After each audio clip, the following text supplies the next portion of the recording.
രാജ്യാന്തര വിദ്യാർത്ഥി വിസ നിയമങ്ങളിൽ പുതിയ നിയന്ത്രണങ്ങളുമായി ഓസ്ട്രേലിയ. വിദ്യാർത്ഥി വിസയ്ക്കുള്ള അപേക്ഷാ മാനദണ്ഡങ്ങളിലാണ് പ്രധാനമായ മാറ്റങ്ങൾ വരുത്തുന്നത്.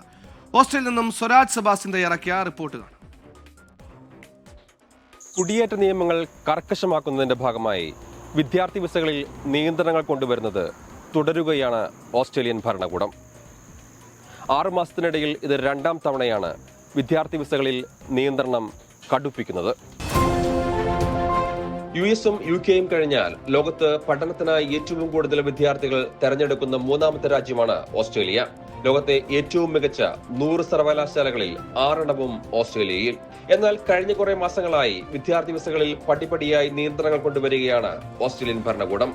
വിദ്യാർത്ഥി വിസകൾക്ക് അപേക്ഷ സമർപ്പിക്കുന്നതിനുള്ള നടപടിക്രമങ്ങളിൽ വന്നിട്ടുള്ള മാറ്റങ്ങളാണ് ഏറ്റവും പുതിയത്. ഇപ്പോൾ 2025 ജനുവരി മാസം 1-ാം തീയതി മുതൽ വന്നിട്ടുള്ള മാറ്റം എന്ന് പറയുന്നത്, മുമ്പ് ഏതെങ്കിലും വിദ്യാഭ്യാസ സ്ഥാപനത്തിൽ നിന്ന് നമുക്ക് ലെറ്റർ ഓഫ് ഓഫർ അഥവാ ഓഫർ ലെറ്റർ എന്ന പേരിൽ നമ്മളൊക്കെ പറയുന്ന അത് കിട്ടുമായിരുന്നുവെങ്കിൽ നമുക്ക് വിസയ്ക്ക് അപേക്ഷിക്കാൻ കഴിയുമായിരുന്നു. ഇപ്പോൾ അത് പറ്റുകയില്ല. കൺഫർമേഷൻ ഓഫ് എൻറോൾമെൻറ്റ് അഥവാ COE നിശ്ചയമായിട്ടും വേണം. അതായത് നിശ്ചയമായിട്ടും നമ്മളൊരു വിദ്യാർത്ഥി ഒരു സ്ഥാപനത്തിൽ ചേർന്ന് പഠിക്കുന്നു എന്ന് ആദ്യം ഉറപ്പാക്കേണ്ടതുണ്ട്. സന്ദർശക വിസ, താൽക്കാലിക ബിരുദ വിസ എന്നിവയിലുള്ളവർക്ക് വിസ കാലാവധി കഴിഞ്ഞാൽ വീണ്ടും വിസയ്ക്ക് അപേക്ഷിക്കണമെങ്കിൽ രാജ്യം വിടണമെന്ന നിയമം കഴിഞ്ഞ ജൂലൈയിൽ തന്നെ നിലവിൽ വന്നിരുന്നു. ഇംഗ്ലീഷ് ഭാഷ പരിജ്ഞാനത്തിന് വേണ്ട കുറഞ്ഞ യോഗ്യത 6-ൽ നിന്ന് 6.5 ഉയർത്തിയതും പാർട്ട് ടൈം ജോലിക്കുള്ള സമയം പരിമിതപ്പെടുത്തിയതും വിദ്യാർത്ഥി വിസ അപേക്ഷകർക്ക് നേരത്തെ തന്നെ തിരിച്ചടിയായിരുന്നു. ചില വിസകളിൽ ഓസ്ട്രേലിയയിൽ വിദേശത്ത് നിന്ന് എത്തുന്നവർക്ക് ആ വിസകളിൽ നിന്നുകൊണ്ട് സ്റ്റുഡൻറ് വിസയ്ക്ക് മുമ്പ് അപേക്ഷിക്കാമായിരുന്നു.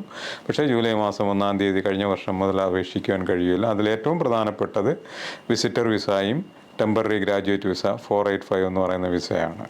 അതിൽ ഈ 485 വിസ എന്ന് പറയുന്നത് സ്റ്റുഡൻറ് വിസയെ തുടർന്ന് നിയമപരമായിട്ട് ഓസ്ട്രേലിയയിലുള്ളൊരു വിദ്യാർത്ഥിക്ക് ലഭിക്കുന്ന 2 വർഷം കുറഞ്ഞത് 2 വർഷക്കാലം എങ്കിലും നിൽക്കുവാൻ സാധിക്കുന്ന ഒരു വിസയാണ് 485 വിസ എന്ന് പറയുന്ന ടെമ്പററി ഗ്രാജുവേറ്റ് വിസ. പക്ഷേ ആ വിസയിൽ നിന്നതിന് ശേഷം വീണ്ടും ഓസ്ട്രേലിയയിൽ നിന്നുകൊണ്ട് ഒരു സ്റ്റുഡൻറ് വിസയ്ക്ക് അപേക്ഷിക്കുവാൻ കഴിയില്ല.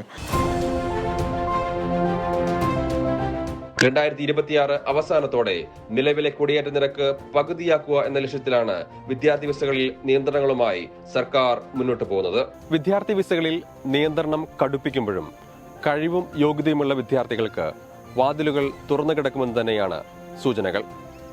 ബ്രിസ്ബെയിനിൽ നിന്നും ക്യാമറമാൻ ആൽവിൻ ജോസഫിനൊപ്പം സ്വരാജ് സെബാസ്റ്റ്യൻ, 24.